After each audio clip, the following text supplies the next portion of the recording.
Indonesia, kekuatan kebudayaan, kekuatan kesenian, kekuatan ekonomi ikut mewarnai kancah dunia.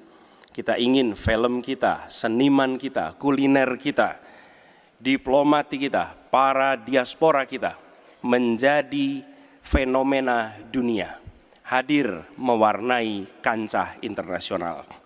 Kita menginginkan dengan cara seperti itu, maka apa yang kita kerjakan di level dunia membuat Indonesia bisa menjadi tuan rumah di negeri sendiri sekaligus tamu mempesona di negeri orang. Dan Presiden menjadi panglima diplomasi Indonesia, bukan hanya hadir dalam forum-forum, tapi hadir mewarnai, hadir serius memperjuangkan amanat, termasuk amanat terpenting, menghapuskan penjajahan di muka bumi. Bukan sekedar statement dalam upacara, tapi Presiden dan seluruh jajaran diplomasi bekerja keras untuk itu, khususnya untuk Palestina. Sementara dalam visi misi soal pertahanan, Prabowo menyinggung ada pihak yang asal bicara tanpa data sehingga tidak objektif. Prabowo meyakini dengan pertahanan yang kuat, Indonesia akan dihormati. Menurut Prabowo, tanpa kekuatan militer, sebuah bangsa akan mudah ditindas seperti yang terjadi di Gaza kini. Saudara-saudara sekalian, kita bertekad harus punya pertahanan yang kuat. Mungkin ada yang asal bicara tanpa data, ya kan? Mungkin didorong oleh ambisi yang menggebu-gebu sehingga tidak objektif. Saudara-saudara sekalian, saya sebagai Menteri Pertahanan berpegang kepada doktrin, kepada strategi nasional, dan semuanya adalah atas dasar kepentingan bangsa dan rakyat Indonesia, dan saya mampu mempertanggungjawabkan, dan saya berkeyakinan hanya dengan pertahanan yang kuat kita akan dihormati, kita akan menjaga kepentingan nasional kita. Kalau kita buka buku ilmu pengetahuan yang paling dasar, kekuatan nasional harus ada kekuatan militer. Tanpa kekuatan militer, sejarah peradaban manusia mengajarkan bahwa bangsa itu akan dilindas seperti di Gaza sekarang ini. Akan diambil kekayaannya, akan diusir dari tanah airnya. Tidak bisa tidak, kita harus kuat. Kita harus kuat. Terima kasih. Calon Presiden nomor urut 3 Ganjar Pranowo menyebutkan pertahanan Indonesia harus masuk pada wilayah 5.0, di mana anggaran Kementerian Pertahanan idealnya 1-2% dari produk domestik bruto atau PDB. Pada wilayah 5.0 dengan teknologi sakti, dengan rudal hipersonik, senjata cyber, sensor kuantum, dan sistem senjata otonom, dan itu bisa dilakukan kalau anggaran dari Kemenhan itu 1-2% dari PDB, sehingga MEF kita akan bisa tercapai. Karena ini yang mengerikan, di 2024 saya khawatir ini tidak akan tercapai. Capres nomor urut 1 Anies Baswedan juga menyinggung soal kebobolan yang dialami pemerintah, mulai dari serangan siber, perdagangan orang, narkoba, sampai pencurian ikan dan pasir. Menurut Anies, Kementerian Pertahanan telah gagal mencegah kebobolan itu. Kita menghadapi tantangan yang tidak kecil. Dalam beberapa tahun terakhir ini, lebih dari 160.000 orang meninggal bukan karena serangan militer, tapi karena serangan virus. HP kita, komputer kita diserang oleh cyber attack. Lebih dari 800 juta cyber attack. Perdagangan manusia, perdagangan anak. Bagaimana perempuan, anak-anak menjadi korban, lebih dari 3.000 orang. Dan narkoba menyerbu Indonesia. 4,8 juta orang terpapar narkoba. Keluarga-keluarga kita menderita karena narkoba ini. Dan itu pedih sekali. Itu tingkat keluarga. Pencurian ikan, pencurian pasir, itu menandakan bahwa kita kebobolan. Dan lebih jauh lagi, ironisnya, Kementerian Pertahanan menjadi kementerian yang dibobol oleh hacker di 2023. Calon Presiden nomor urut 2 Prabowo Subianto mengatakan jika dirinya terpilih menjadi presiden, ia akan tetap menjalankan politik luar negeri Indonesia, yaitu bebas aktif. Politik luar negeri kita secara tradisi sejak awal kita merdeka adalah bebas aktif, adalah non-blok, tidak memihak, tidak ikut blok-blok, tidak ikut fakta. Ini akan saya teruskan. Dengan hubungan baik dengan semua kekuatan, kita bisa mengamankan kepentingan nasional kita. Calon Presiden nomor urut 3 Ganjar Pranowo mendorong reformasi kepolisian untuk menyelesaikan masalah terorisme, judi online, pinjaman online, kekerasan seksual, dan perdagangan orang. Ganjar juga mengingatkan polisi harus kembali menunjukkan kesederhanaan dan integritas. Terorisme, narkoba, pinjaman online, judi online, kekerasan seksual, ini perlu mendapatkan perhatian termasuk TPPU. Maka reformasi kepolisian betul-betul harus mengantisipasi ini dengan penguatan cyber system kita, termasuk pengembangan SDM cyber yang kuat. Polisi yang menjadi pengabdi masyarakat betul-betul akan bisa mengayomi. Seperti kemudian pada saat saya bertemu dengan Ibu Mary Hugeng.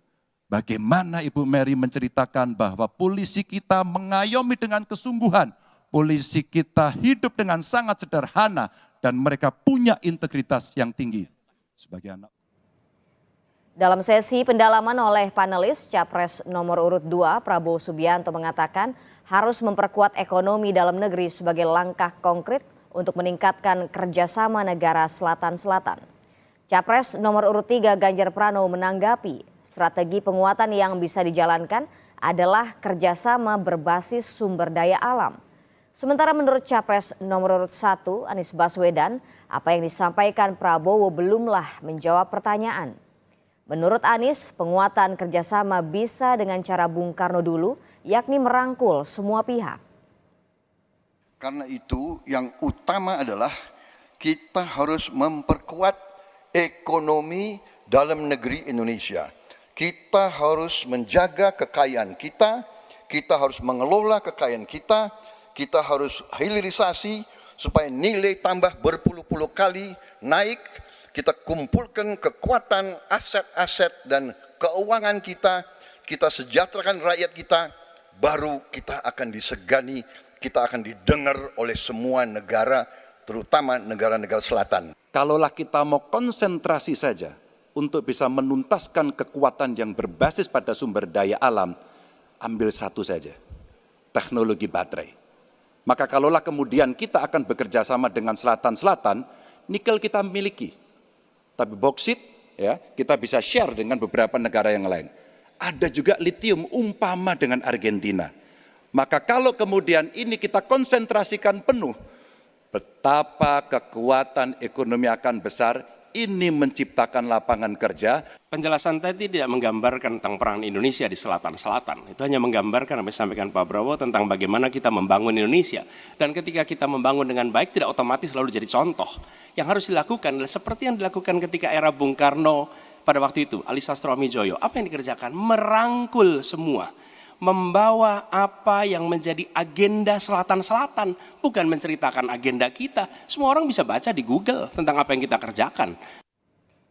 Calon Presiden nomor urut 3 Ganjar Pranowo menegaskan perlu harmonisasi aturan untuk menyelesaikan masalah tumpang tindih kewenangan institusi pertahanan dan keamanan. Namun Presiden juga harus tegas menyelesaikan masalah tumpang tindih tersebut.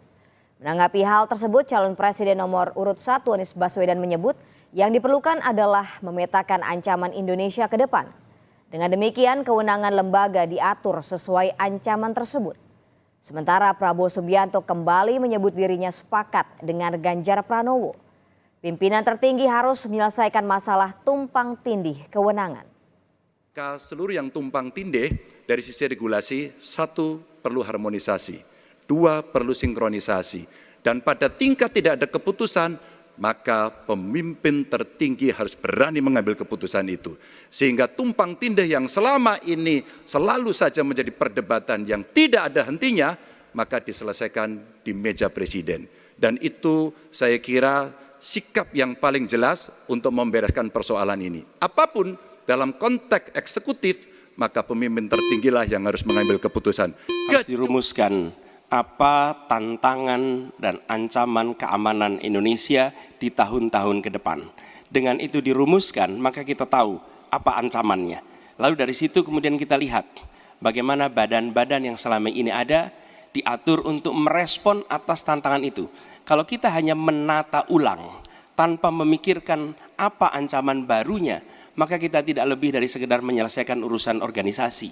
Yang sesungguhnya dibutuhkan adalah bagaimana organisasi itu diatur untuk merespon tantangan. Jadi Baik ya, sekali lagi saya harus mengatakan, saya kok banyak sependapat dengan Pak Ganjar. Jadi benar tumpang tindih harus diselesaikan oleh pimpinan tertinggi dan itu saya kira bisa ya. Tapi benar saya juga harus mengatakan kita harus apresiasi prestasi TNI dan prestasi Polri dalam menjaga pertahanan keamanan, dalam mengatasi berbagai peristiwa-peristiwa yang pelik. Harus kita akui, menghadapi terorisme, bom Bali, Peloso, dan sebagainya. Calon Presiden nomor urut 1 Anies Baswedan mengatakan Kementerian Pertahanan pernah diserang oleh peretas atau hacker pada 2023. Dan lebih jauh lagi, ironisnya, Kementerian Pertahanan menjadi kementerian yang dibobol oleh hacker di 2023. Sebuah ironi, karena itu kita ingin mengembalikan dan 700 triliun anggaran Kementerian Pertahanan tidak bisa mempertahankan itu, justru digunakan untuk membeli alat-alat alutsista yang bekas. Calon Presiden nomor urut 1 Anies Baswedan menegaskan untuk tidak melibatkan korporasi yang terlibat korupsi dalam pembelanjaan alutsista. Hal itu disampaikan saat calon presiden nomor urut 3 Ganjar Pranowo bertanya tentang solusi ekonomi pertahanan untuk mengejar ketertinggalan Indonesia. Apa solusi ekonomi pertahanannya untuk kita bisa mengejar ketertinggalan dan kemudian menyelesaikan persoalan-persoalan itu agar pertahanan kita menjadi strong. Dan untuk itu maka kita harus memperbesar GDP kita, memperbesar APBN kita. Karena itulah pertumbuhan ekonomi menjadi penting. Dengan pertumbuhan ekonomi yang merata dan berkualitas, harapannya maka kita memiliki masukan negara yang cukup. Tapi yang tidak kalah penting ketika kita berbicara tentang memastikan bahwa belanja alutsista itu bersih, tidak melibatkan korporasi-korporasi yang punya masalah dengan korupsi. Capres nomor urut 1 Anies Baswedan menyebut negara harus mendukung pengembangan budaya nasional dan kuliner Indonesia untuk dibawa ke luar negeri.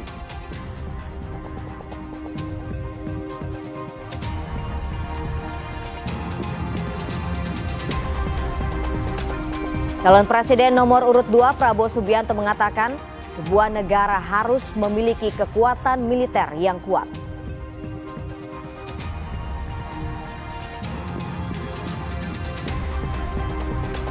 Calon Presiden nomor urut 3 Ganjar Pranowo menyebutkan bahwa dia pernah melakukan pertemuan dengan istri Jenderal Hugeng Iman Santoso. Dalam pertemuan itu kepada Ganjar, Mary menyinggung mengenai polisi yang mengayomi dan hidup dengan sederhana.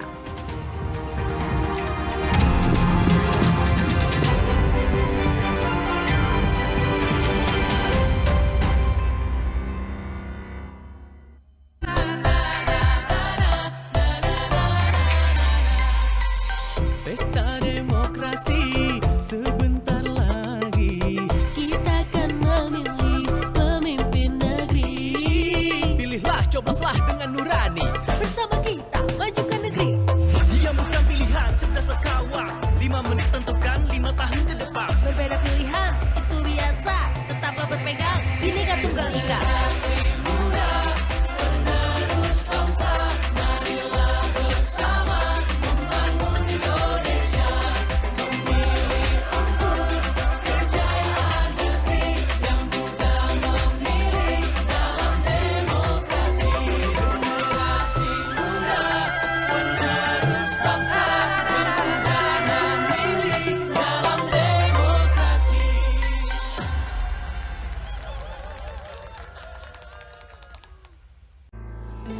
Lengkapi keindonesiaan Anda dengan informasi peristiwa khas terkini. Misteri penemuan jenazah 4 anak mulai terkuak. Api diduga berasal dari korsleting listrik. Dari seluruh penjuru tanah air. Pencarian 10 korban hilang akibat banjir bandang dan tanah longsor di Kabupaten Pastikan Kumbang, Hasundutan, Anda Sumatera ikuti Utara. Indonesia Update, Senin sampai Jumat, pukul 2:30 siang. Live di Kompas TV. Saya, Budiman Tanurjo, menyambut Anda dalam sebuah forum berkualitas, mencermati Indonesia dengan bijak dari kacamata kebangsaan. Kita dapat menemukan banyak pemikiran konstruktif, kritis, dan taktis yang mampu menyelesaikan problem negeri ini. Satu meja The Forum live di Kompas TV.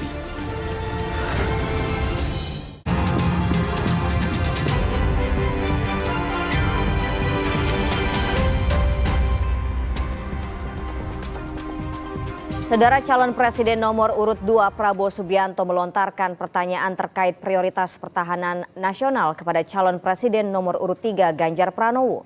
Menjawab pertanyaan itu, Ganjar menekankan skala prioritas pertahanan di bidang maritim lalu dilanjutkan di bidang udara.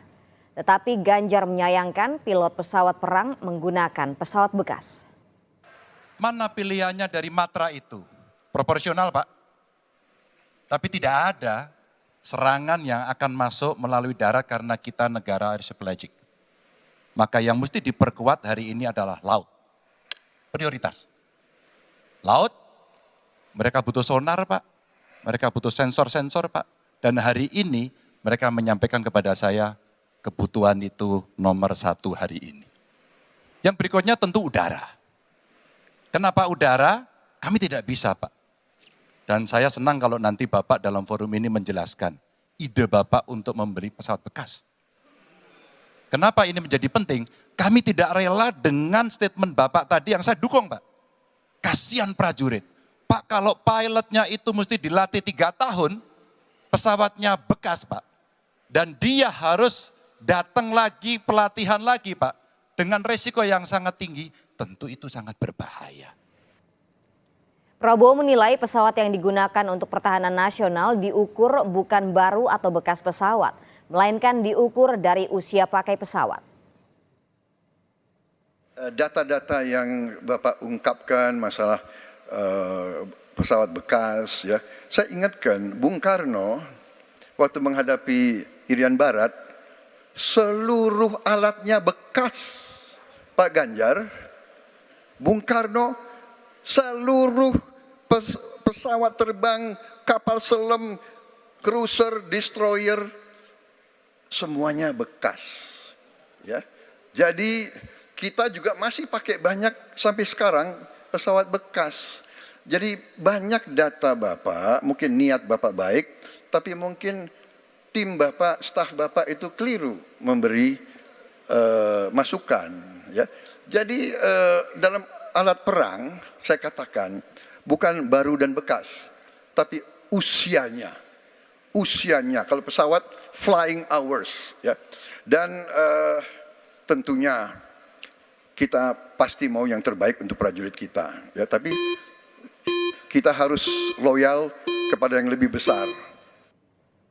Calon Presiden nomor urut 3 Ganjar Pranowo memberikan skor 5 untuk kinerja Kementerian Pertahanan saat ini saat ditanya oleh calon Presiden nomor urut 1 Anies Baswedan.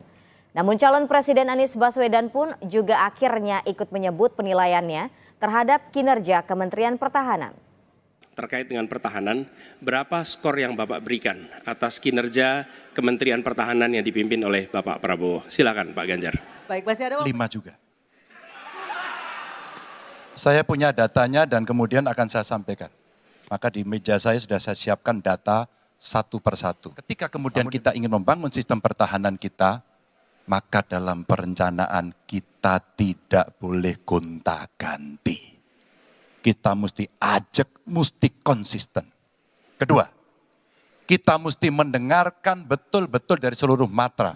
Maka seluruh proses perencanaannya harus bottom up. Kritik, otokritik itu menyehatkan. Tidak ada kok rasa dengki di hati saya. Lalu kita lihat tadi alutsista yang bekas, yang itu resikonya adalah keselamatan dari TNI kita. Mereka bekerja keras menjaga setiap jengkal tanah Republik ini. Tetapi mereka tidak didukung dengan policy. Karena itu menurut saya skornya justru di bawah 5, Mas Ganjar. Kalau 5 itu ketinggian, Pak Ganjar. Terima Mas kasih. Anies gak usah takut. Disebut aja angkanya berapa gitu loh. Kayak saya gitu loh. Jangan di bawah 5, sebut aja berapa. 11, Mas. Dari 100. Oke. Ini sedikit ngajari kendel Mas Anies biar berani. Capres nomor urut 1 Anies Baswedan menyebut negara harus mendukung pengembangan budaya nasional dan kuliner Indonesia untuk dibawa ke luar negeri. Caranya dengan melibatkan WNI yang ada di luar negeri dan mengembangkan kredit usaha kecil. Sementara menurut Capres Prabowo Subianto menyebut apa yang disampaikan Anies masih normatif. Menurut Prabowo, cara yang disampaikan Anies butuh dana yang besar.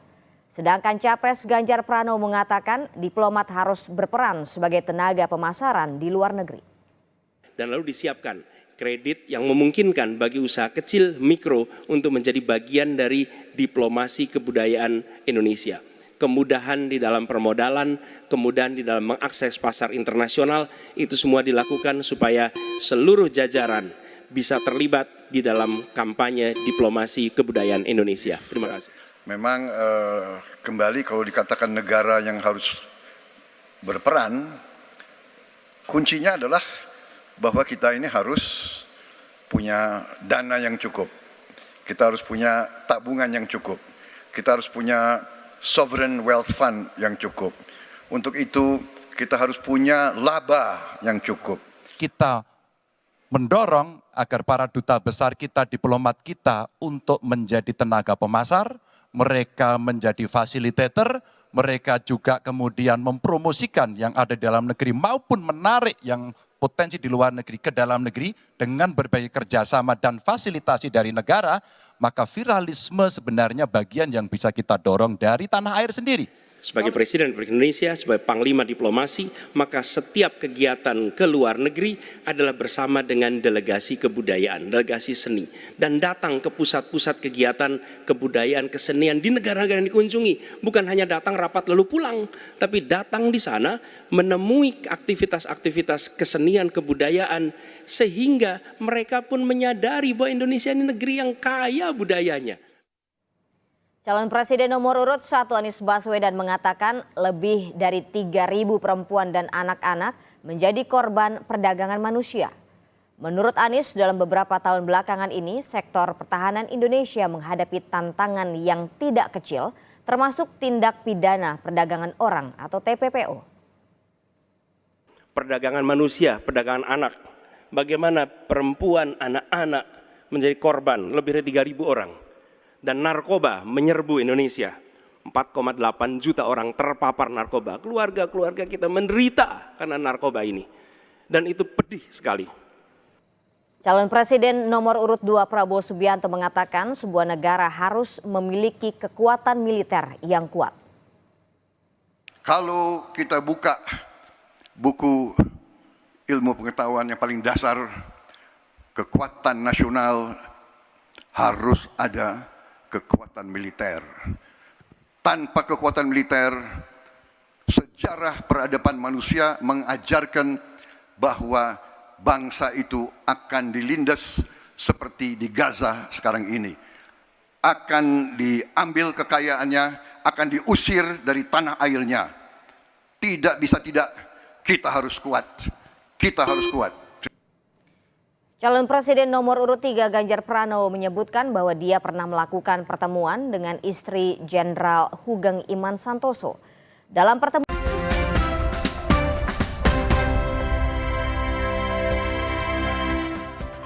masih dalam pembahasan pasca debat Capres tadi malam soal pertahanan, keamanan, geopolitik dan juga hubungan internasional. Tadi sebelum jeda saya bertanya soal apakah tidak elaboratifnya jawaban-jawaban dari Pak Prabowo Subianto soal beberapa pertanyaan dari kandidat lain. Ini karena memang mengenai data pertahanan keamanan negara yang banyak sifatnya rahasia atau classified gitu. Saya akan bertanya ke Mas Umam, apakah keterbatasan itu yang menurut Anda juga dilihat sebagai pola komunikasi yang tidak lancar dari Pak Prabowo. Ya, kalau misal terkait dengan data yang sifatnya highly classified, tentu hal itu ketika bicara tentang misalnya spek alutsista, kemudian jumlah alutsista, dan kemudian beberapa detail informasi yang mungkin tentu tidak pada tempatnya untuk disampaikan. Tetapi kalau misal dalam format debat semalam itu bicara tentang konteks kebijakan. Nah, dalam konteks ini seharusnya memang Pak Prabowo karena ini makanan sehari-hari dan beliau juga lagi in charge di dalam Kementerian Pertahanan, memang seharusnya lebih elaboratif itu sendiri. Mengapa hal itu terjadi? Tampaknya ada satu situasi psikologis serangan dari terutama Anies Baswedan betul-betul kemudian langsung menohok ke jantung pertahanan Pak Prabowo sebagai pribadi. Kenapa? Karena Anies sendiri dan juga Ganjar per hari ini dalam konteks isu ini tidak memiliki beban yang cukup berat, sehingga kemudian tidak ada satu basis argumen yang kemudian bisa dihantamkan kepada mereka. Di sisi yang lain, Pak Prabowo adalah menteri yang aktif. Oleh karena itu, porsi semalam adalah debat yang memberikan ruang kepada Pak Prabowo seolah untuk mempertanggungjawabkan kinerja pertahanan selama 5 tahun terakhir ini. Sementara kemudian serangan-serangan yang diajukan bukan hanya terkait dengan kebijakan, tetapi hal-hal yang tampaknya masuk dalam konteks private atau privasi, meskipun dalam kapasitas Pak Prabowo sebagai pejabat publik, dan itu sah-sah saja. Tetapi bagaimanapun juga Pak Prabowo sempat mampu kembali mengendalikan emosinya, kemudian fokus dengan basis argumen yang kembali cukup meyakinkan ketika misalnya kritik-kritik terkait dengan konteks kebijakan pertahanan itu merupakan sebuah produk politik yang juga disetujui oleh partai-partai pengusung rival-rival politiknya. Dan itu sebenarnya sebuah argumen yang cukup telak untuk disampaikan. Kemudian ketika Pak Prabowo menjelaskan tentang turunnya indeks militer atau pertahanan Indonesia, salah satunya impact dari realokasi anggaran dan juga pandemi. Rasanya itu juga make sense. Tetapi secara general memang seharusnya hal-hal detail terkait dengan konteks kebijakan dan juga filosofi pertahanan secara umum, termasuk isu-isu HI terkait dengan pendekatan two state level solutions antara Palestina dan Israel, kemudian pendekatan multilateral di tingkat internasional terkait dengan isu-isu global, Rohingya, kemudian rivalitas antara China dan US di Laut Cina Selatan, termasuk sentralitas ASEAN, tampaknya tidak begitu banyak terelaborasi secara optimal. Nah, oleh karena itu ini menjadi catatan bahwa mereka yang memiliki latar belakang yang kuat belum tentu mampu tampil secara kompetitif karena salah satunya memiliki beban yang lebih berat untuk mempertanggungjawabkan apa yang sudah dijalankan selama ini. Sementara lawan bisa menyerang semampu mereka karena memang tidak ada beban dan opsinya adalah mengejar ketertinggalan secara elektabilitas untuk menciptakan poin-poin melalui debat tadi malam. Baik, sepertinya banyak pertanyaan publik juga yang tidak terjawab soal data pertahanan, termasuk tadi seperti Mas Umam ungkapkan soal kebijakan filosofis pertahanan Indonesia. Sepertinya itu masih bisa dipaparkan begitu melalui debat tadi malam, termasuk juga perdebatan atau pertanyaan-pertanyaan soal hubungan internasional dan geopolitik. Bagaimana Anda menjawab ini, Bung Daniel? Jika tadi malam tidak terjawab, mungkin Bung Daniel bisa menjawabnya pagi hari ini. Iya, saya melihat sejak awal ya wajar memang kami dalam posisi diserang karena memang kita adalah dalam konteks dalam tanda kutip adalah petahana dalam pertahanan. Sayangnya serangan-serangan itu seringkali membawa data dan fakta bohong dan palsu. Misalnya ya di dalam konteks dalam konteks Mas Ganjar, Ganjar menyebutkan bahwa sebenarnya Minit 2005 itu berencana dihibahkan oleh pemerintah Qatar berdasarkan pengakuan dari Pak Yuwono. Tidak ada satu paper pun resmi yang menyatakan Qatar mau menghibahkan itu. Pertama, pada saat itu Pak Marsikal Purnawirawan Imam Suhaid itu adalah Kasau dan beliau sudah menyatakan kepada publik tidak benar ada rencana bah di Qatar, dan fakta itu tidak. Jadi sumbernya itu tidak jelas, dan di Kementerian Pertahanan itu sudah bertanya langsung secara resmi kepada pemerintah Qatar apakah Anda melakukan hibah pada saat itu. Tidak ada sama sekali. Jadi data dan fakta yang disampaikan itu penuh kebohongan. Nah, ini yang berbahaya dalam konteks menyerang dan memfitnah. Yang kedua, misalnya dalam konteks Mas Anies, ada 3 hal bahasa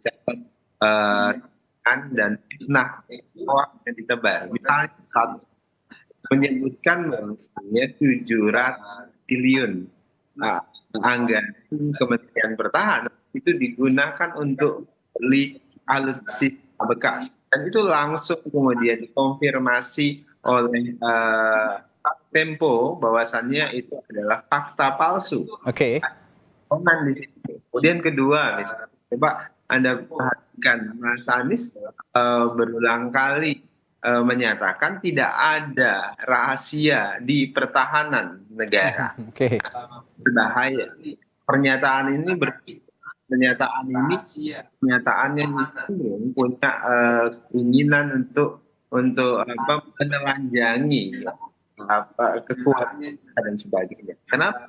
Tadi saya di awal kita sebutkan ada yang rahasia, tentu harus dibuka.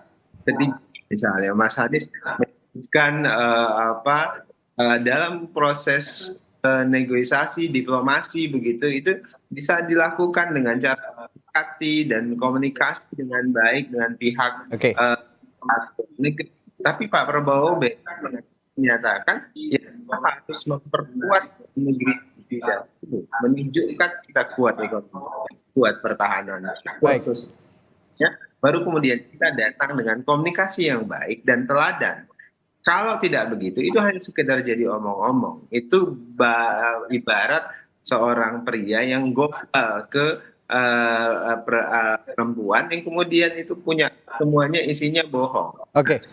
Catatan serangan itu kalau kemudian disampaikan dengan fakta yang benar itu tepat, artinya itu tabat. Tetapi kalau serangan itu hadir dengan kebohongan, dengan data palsu, kelihatan mengatakan fakta ingin menjaga Indonesia pertahanannya kuat, tapi kemudian merobohkannya dengan data-data palsu demi elektoral. Ya, Bung Daniel, komunikasi Anda agak terputus-putus, mudah-mudahan bisa diperbaiki. Nanti saya akan tanyakan pertanyaan selanjutnya. Tapi yang saya tangkap tadi memang banyak data-data dan fakta-fakta yang tidak sesuai dengan kenyataannya begitu, bahkan cenderung sesat. Nah, saya akan bertanya juga ke Pak Sutioso. Pak Sutioso, dibilang sesat katanya data-data yang diutarakan oleh Mas Anies Baswedan. Ini siapa pembisiknya dan apa respons Anda soal ini? Yang diutarakan oleh Mas Anies Baswedan. Ini siapa pembisiknya dan apa respons Anda soal ini? Iya, masih dengar suara saya didengar? Silakan Pak Yos, kedengaran. Oke. Ya, kalau di dalam debat, lawan debatnya itu mengutarakan data-data yang tidak akurat atau salah, ya langsung di-counter saja, dijawab dengan yang benar, dengan data juga. Bukan lalu minta ngopi di lain kesempatan, ya pasti nggak ada kesempatan kan, itu seperti itu kan. Gitu. Nah, dan memang sekali lagi kuncinya itu satu ya, kita itu harus mampu mengendalikan diri, mengendalikan emosi pada saat dapat tekanan. Nah, pada saat jadi kepala pemerintahan atau kepala negara, tekanan itu lebih dahsyat daripada hanya sekedar debat seperti tadi malam. Dan itu dituntut seorang pemimpin, apalagi kepala negara itu mampu melakukan emosi yang baik gitu. Di dalam tekanan seperti apapun, gitu. Ya, nah, dan ya dalam debat pertahanan khususnya itu pasti 02 kan menguasai masalah, dia menteri di situ kan. Tetapi barang itu tidak bisa keluar dari kan otak kita ini seperti bank gitu ya, pada saat kita pengen keluarkan kayak apa namanya kredit card itu oleh kita masukkan pengen keluar gitu. Ini nggak bisa keluar karena diselimuti rasa emosi tadi. Jadi pada saat manusia itu emosional, dia tidak bisa berpikir secara wajar, padahal dia ngerti sebenarnya. Bahkan yang lebih aneh lagi kan tadi malam itu terkesan 02 itu seperti supporternya 03 gitu loh. Ya dari 6 materi saya itu 3 materi dia setujui langsung tanpa basa-basi gitu kan. Nah, apakah ini apa ya tujuannya aku nggak ngerti kan. Apakah untuk nyari teman supaya kamu jangan gebukin saya juga gitu misalnya. Kita tidak tahu ya. Nah, masalah sekali lagi alutsista yang bekas ini, barang bekas namanya juga tidak ada standar harganya itu. Ini yang menjadi orang menjadi curiga, kenapa barang bekas yang dibeli? Barang bekas itu mau kita ngomong ini dibeli 60% ini, gitu. Padahal juga 30% bisa saja kan gitu. Dan nah, inilah sebenarnya menimbulkan polemik. Di sisi lain, kita kadang nggak ada indikasi 5-10 tahun kita akan diinvasi sama negara lain gitu. Itu tidak ada. Untuk apa kita buru-buru mempunyai pesawat bekas kecuali dalam keadaan perang seperti perebutan Irian Barat yang dicontohkan oleh 02 itu pada saat itu amat berbeda, tidak bisa apple to apple antara kondisi waktu itu dan sekarang. Jadi sekali lagi sebenarnya yang saya lihat di sini adalah pemimpin harus mampu mengendalikan dirinya dengan baik. Karena apalagi negara Indonesia yang sangat complicated ini, dia suatu saat akan dapat tekanan yang sangat berat, gitu. Dan itu dituntut harus bisa mengendalikan diri sehingga tetap berpikir ini menghasilkan keputusan-keputusan yang sehat dan tepat. Itu pendapat saya. Dan sekarang harus apa yang kita lakukan pada kondisi seperti ini? Sudahlah, pelihara aja kemampuan prajurit ya, kasih kesempatan latihan, jangan hanya baris berbaris yang nggak pakai biaya itu. Pola perang itu harus terus dilatih, satu itu. Yang kedua, maintenance alutsista yang ada, gitu. Yang ada kita maintenance. Maintenance-nya yang perbaiki. Yang baru, kita harus sesuaikan dengan kondisi keuangan di APBN kita dan skala prioritas yang saya sebutkan tadi.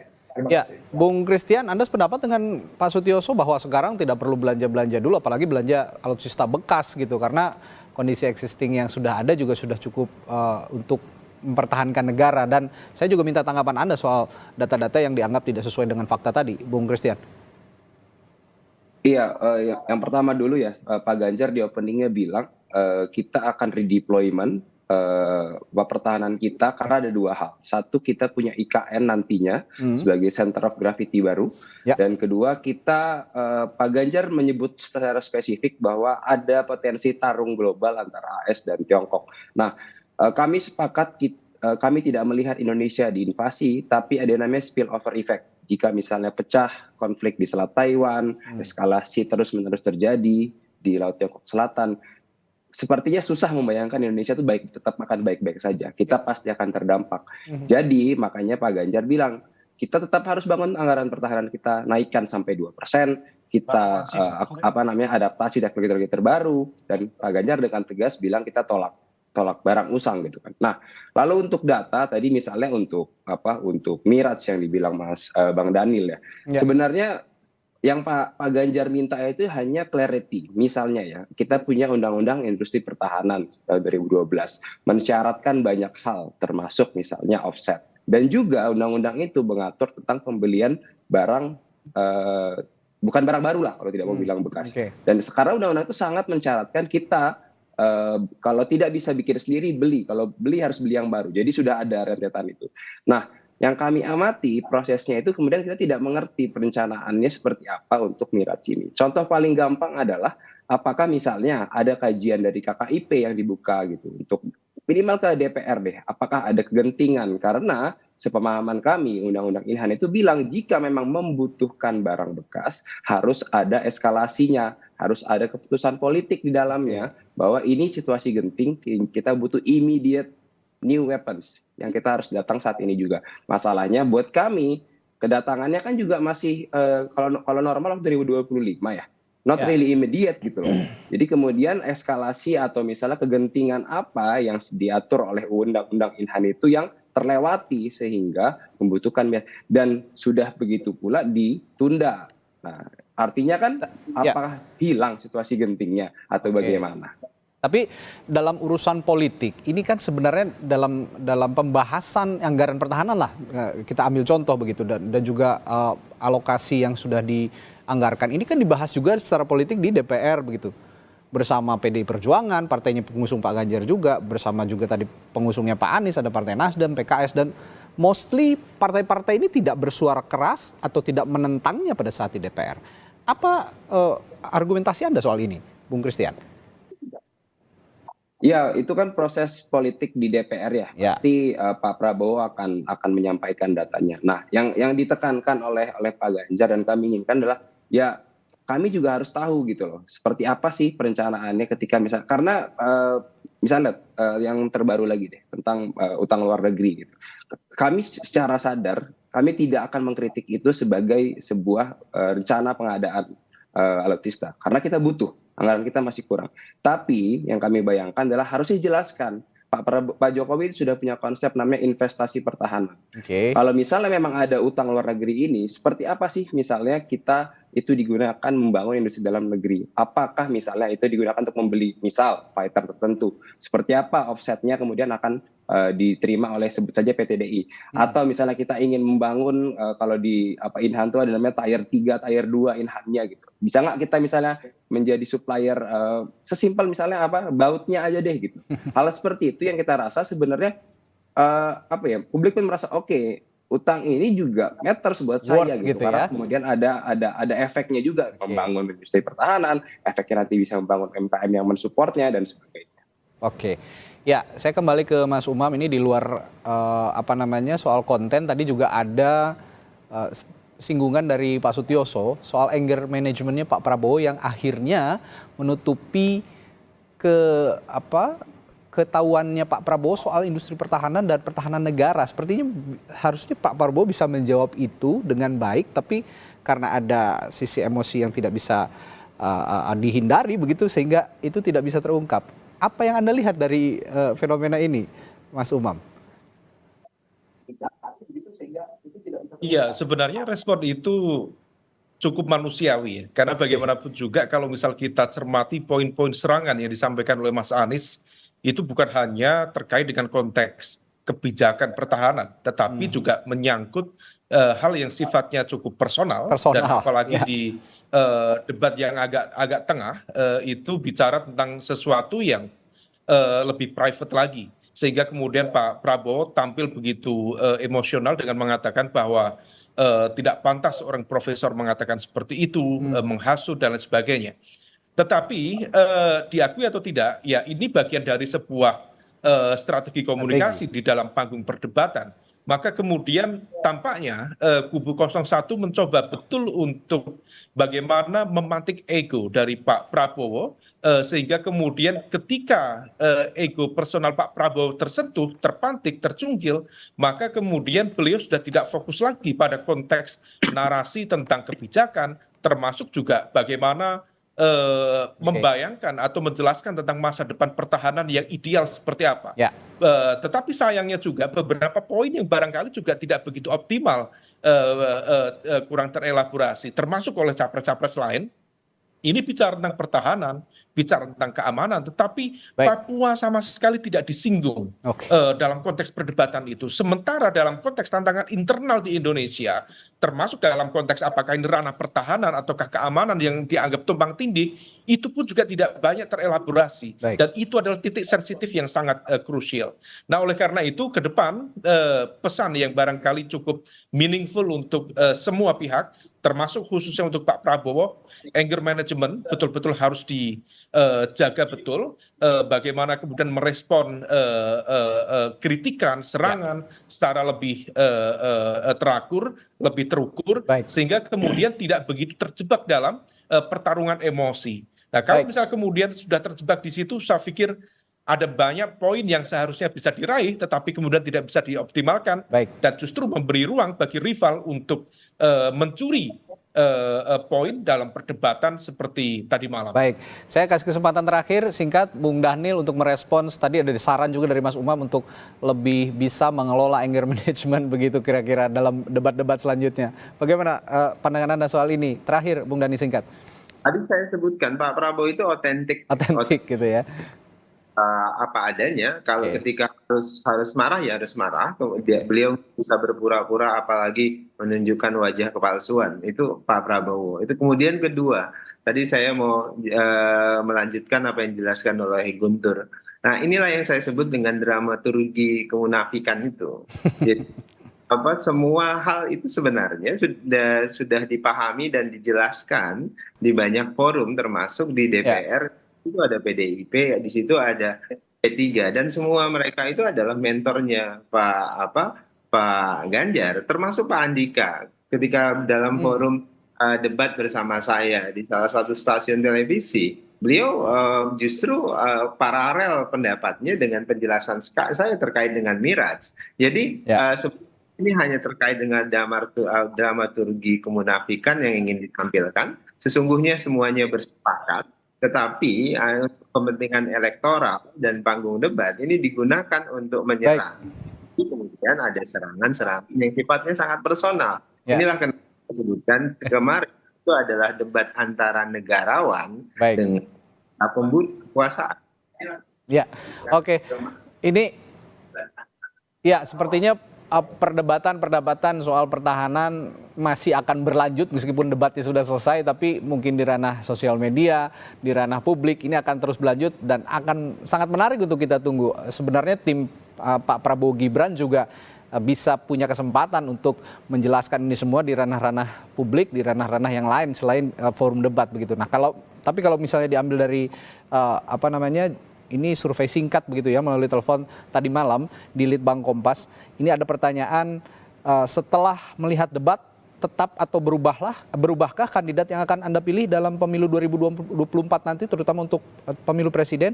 Nah, secara umum menjawab 77,5% ini tidak berubah. Sehingga debat tadi malam sepertinya tidak terlalu banyak memengaruhi pilihan yang sudah ditetapkan oleh pemilih. Nah, ini menarik sekali untuk kita lanjutkan selanjutnya. Masih ada 2 debat lagi, debat calon wakil presiden dan juga calon presiden. Terima kasih Bapak-Bapak yang sudah bergabung pagi hari ini. Perspektifnya menarik sekali soal pertahanan keamanan dan debat tadi malam. Untuk Pak Sutioso, Wakil Ketua Dewan Penasehat Timnas Amin, lalu Pak Daniel Simanjuntak, TKN Prabowo Gibran, Christian Guntur, TPN Ganjar Mahfud, dan juga Khairul Umam, pengamat politik dari Universitas Paramadina. Terima kasih Bapak-Bapak, sehat selalu, sampai jumpa lagi.